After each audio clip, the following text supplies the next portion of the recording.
안녕하세요. 익명의 도시입니다. 진화심리학 시리즈의 29번째 영상입니다. 영상을 시청하시기 전에 구독과 좋아요 부탁드립니다. 지난 영상에서는 사회적 교환에 대해서 그리고 사회적 교환의 추론에 특화된 인지 시스템이 갖추어야 할 6가지의 설계 특징과 사회적 교환을 위한 조건에 대해 추론하는 알고리즘이 존재하는지에 대해 설명했습니다. 오늘 영상에서는 지난 영상에서 설명했던 이 6가지의 특징 중 일부에 대해 논의해 보겠습니다. 우선 지난 영상에서 언급했던 설계 특징 6가지를 다시 보겠습니다. 설계 특징 1. 사회적 교환은 상호 이익을 위한 협력입니다. 설계 특징 2. 사기는 사회적 계약을 위반하는 특수한 방식입니다. 다시 말해 이익을 취할 자격이 없는데 이익을 취하는 것입니다. 결과적으로 인지구조는 부정하게 취득한 이익을 표현하고 이를 이용해서 사기의 개념을 정의해야 합니다. 설계 특징 3. 사기의 정의는 또한 어느 행위자의 관점을 취하는지에 따라 달라질 수 있습니다. 관점이 중요한 것은 어느 한쪽이 이익이라고 보는 물품, 행위 또는 상황을 다른 층에서는 요구사항으로 보기 때문입니다. 다시 말하면 관점에 따라 사기는 다르게 규정될 수 있습니다. 설계 특징 4. 조건적 도움을 위한 설계가 진화적으로 안정된 전략이 되려면 다른 설계들과의 경쟁에서 지면 안 됩니다. 우연한 사고와 실수에서도 사기 피해자가 나올 수 있지만 이것은 설계 차이에 의한 것은 아닙니다. 사기꾼 탐지 체계는 사기꾼, 즉 사기를 치도록 설계된 프로그램을 가진 개인을 찾아야 합니다. 따라서 의도적인 사기는 탐지 시스템을 작동시키는 강력한 자극이 되어야 하는 반면에 실수는 미미한 자극이 되거나 아무런 자극이 되지 않아야 합니다. 설계 특징 5. 사회적 교환에 대해 추론하는 능력이 목적 일반적인 학습 능력을 통해 습득된다는 가설에서는 좋은 수행은 경험 및 친숙성과 함수 관계에 있다고 필연적으로 예측합니다. 이와 대조적으로 사회적 교환을 위해 진화한 시스템은 사회적 계약의 추상적 구조가 잘 반영되어 있기만 하다면 사회적 교환의 상호작용이 아무리 낯설고 생소할지라도 그 상호작용을 인지하고 추론하도록 설계되어야 합니다. 개인은 경험하지 못한 교환 상황이 발생해도 매번 그에 관해 추론할 수 있어야 하고 사회적 계약의 틀에 부합하는 법칙은 아무리 낯선 상황이라도 사기꾼 탐지를 상당한 수준으로 수행해내야 합니다. 설계 특징 6. 사회적 계약에 관한 추론은 내용이 없는 형식 논리의 법칙을 따를 필요가 없습니다. 그 추론은 진화적으로 사회적 교환 영역에 맞게 재단된 내용 특이적인 적응적 논리를 따라야 합니다.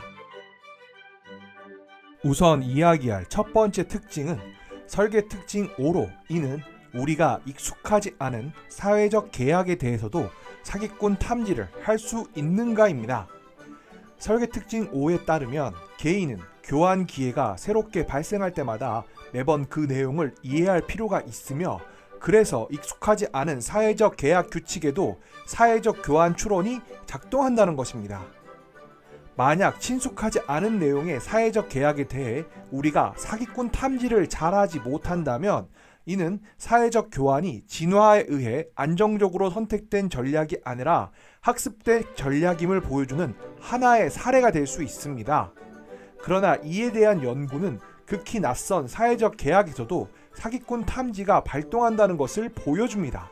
그리고 지난 영상에서 설명한 것처럼 사회적 계약이 아닌 서술 규칙에 대해서는 사람들은 논리적으로 옳은 답을 찾아내지 못하는데 이는 친숙성과는 무관합니다. 반면 사회적 계약에 대해서는 친숙성과는 무관하게 사회적 계약은 높은 수행 능력을 이끌어냅니다. 심지어 문화적으로 낯설거나 상상의 사회적 계약에서 사기꾼을 탐지하는 사람들의 능력은 완벽하게 사회적 계약에서와 똑같이 뛰어납니다. 이에 대해서는 지난 영상의 마지막 부분을 참고하시면 될 것 같습니다. 다음은 설계 특징 3과 6의 이야기입니다. 앞에서 설명한 것처럼 논리적으로 올바른 답이 나오게끔 사회적 계약 문제를 구성하는 것은 가능합니다. 그러나 사회적 계약의 내용이 논리적 추론을 활성화하기 때문은 아닙니다. 사기꾼을 탐지하는 능력은 논리적으로 위반을 탐지하는 능력과는 다릅니다. 심지어 사기꾼 탐지가 논리적으로 틀린 답에 이르는 문제를 받을 경우 사람들은 사기꾼을 찾고 그 과정에서 논리적으로는 틀린 답을 내놓습니다. 지난 영상에서 언급했던 사회적 계약 규칙을 살펴보겠습니다. 사회적 계약 규칙, 만약 내 차를 빌리면 너는 차에 기름을 채워야 해. 이는 다음과 같이 인지합니다. 만약 내가 이익을 취하면 너는 요구 조건을 충족시킬 의무가 있다. 차를 빌렸다. 이익을 받았다. 차를 빌리지 않았다. 이익을 받지 않았다. 기름을 채웠다. 요구 조건을 충족했다. 기름을 채우지 않았다. 요구 조건을 충족하지 않았다. 대부분의 사람들은 규칙 위반의 정답을 잘 알아챘습니다. 인간은 사회적 계약의 틀에 맞는 조건 법칙, 만일 당신이 이익 A를 취한다면 요구 조건 C를 충족시켜야 한다. 예를 들어 만약 네가 내 차를 빌린다면 너는 내 차에 기름을 넣어야 한다와 같은 조건에 대한 위반을 찾아보라고 하면 사람들은 이익을 받은 사람, 내 차를 빌린 사람과 요구 조건을 충족하지 않은, 기름을 넣지 않은 사람을 곧잘 찾습니다. 이 두 가지 경우는 잠재적 사기꾼을 나타내는 것입니다. 이러한 것을 찾아내는 능력은 앞의 사례와는 다르게 정규적인 훈련도 없이 잘 찾아냅니다. 이번에는 규칙을 조금 바꿔보겠습니다. 앞서 설명한 규칙은 만약 네가 내 차를 빌린다면 너는 내 차에 기름을 넣어야 한다였고, 이를 추상적으로 표현하면 만약 당신이 그 이익을 취하면 당신은 내 요구 조건을 충족한다입니다. 그런데 이번에는 이를 변형하여 만약 당신이 내 요구 조건을 충족하면 당신은 그 이익을 취한다로 바꿔보겠습니다. 앞의 규칙에 적용하면 네가 내 차에 기름을 넣어주면 너는 내 차를 빌릴 수 있다입니다. 이 경우에도 역시 사람들에게 조건에 대한 위반을 찾아보려고 하면 사람들은 이익을 받은 사람, 내 차를 빌린 사람과 요구 조건을 충족하지 않은, 기름을 넣지 않은 사람을 곧잘 찾습니다. 이 두 가지 경우는 잠재적 사기꾼을 나타내는 것입니다. 다시 설계 특징 3번으로 돌아가겠습니다. 설계 특징 3번에서 볼 수 있는 것처럼 마음이 자동적으로 사용하는 사기의 정의는 개인이 취하는 관점과 결부되어 있습니다. 다시 말해 인간은 자신이 어떠한 입장에 있는가에 따라 사기를 다르게 정의할 수 있다는 것입니다. 예를 들어 다음의 사회적 계약을 고려해 보겠습니다. 직원이 연금을 수령하기 위해서는 반드시 회사에서 15년 이상 근속해야 합니다. 이 규칙은 문제를 푸는 사람이 고용주 역할에 자신을 대입할지 아니면 직원 역할에 대입할지에 따라서 다른 답을 이끌어낼 것입니다. 다시 말해 고용주는 직원의 사기를 적발하기 위해서 연금을 받는 직원과 15년보다 적게 일한 직원의 사례를 조사합니다. 반면 직원의 경우 고용주의 사기를 잡아내기 위해 연금을 받지 못한 직원과 15년 이상 일한 직원의 사례를 조사합니다. 하지만 이는 논리적인 정답이 아닙니다. 사회적 교환에서 한 행위자에게 이익이 되는 것은 다른 이에게는 요구 조건이 됩니다. 두 행위자의 관점의 차이를 파악할 수 있으려면 사회적 교환의 추론 규칙은 반드시 내용에 민감해서 관련된 행위자에 따라 이익과 요구 조건을 규정해야 합니다. 하지만 논리적 절차는 계산하고 있는 명제 내용에 무감각하기 때문에 한 행위의 두 가치를 관련된 각 행위자에게 표현할 방법이 없습니다. 이러한 사회적 교환의 추론 규칙은 형식적인 논리 규칙과 조금 다르다는 것을 알 수 있는데, 형식적인 논리 규칙의 경우 만약 B이면 C이다 라는 논리 규칙은 만약 C이면 B이다를 의미하지 않습니다. 다시 말하면 이익을 얻는다면 요구 조건을 만족시킬 의무가 있다는, 요구 조건을 만족시킨다면 이익을 얻을 자격이 있다라는 의미를 내포하지 않습니다. 그러나 앞에서 살펴본 것처럼 사회적 교환에 전문화된 추론 규칙에서는 이와 같은 추론이 허용됩니다.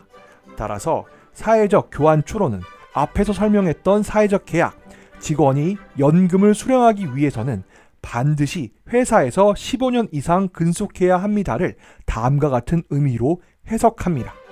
만약 어떤 직원이 회사에서 15년 이상 근무했다면 해당 직원은 연금을 수령할 수 있습니다.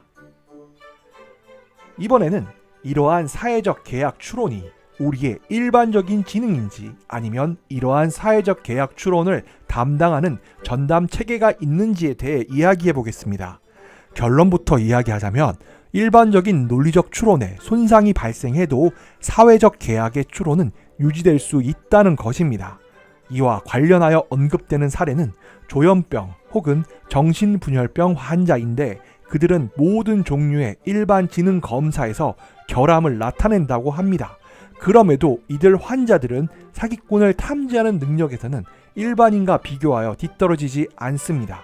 한 연구에서는 조현병 양성 증상을 보이는 환자의 추론을 일반 질병으로 입원한 환자의 수행과 비교했는데 조현병 환자는 논리적 추론을 측정하는 검사에서 일반인에 비해 낮은 점수를 획득했는데 사기꾼을 탐지하는 능력에서는 일반인에 비해 큰 차이를 보이지 않았습니다. 이러한 연구가 보여주는 것은 사회적 교환 추론이 선택적으로 보존되어 있고 전담 체계가 그 추론을 관장하고 보다 일반적인 추론을 담당하는 체계가 손상을 입는다 해도 제대로 작동한다는 것입니다. 또한 사회적 교환 추론이 정보를 처리하거나 지적으로 행동하는데 더 일반적인 능력과 기능적, 신경적으로 다르다는 것을 보여줍니다.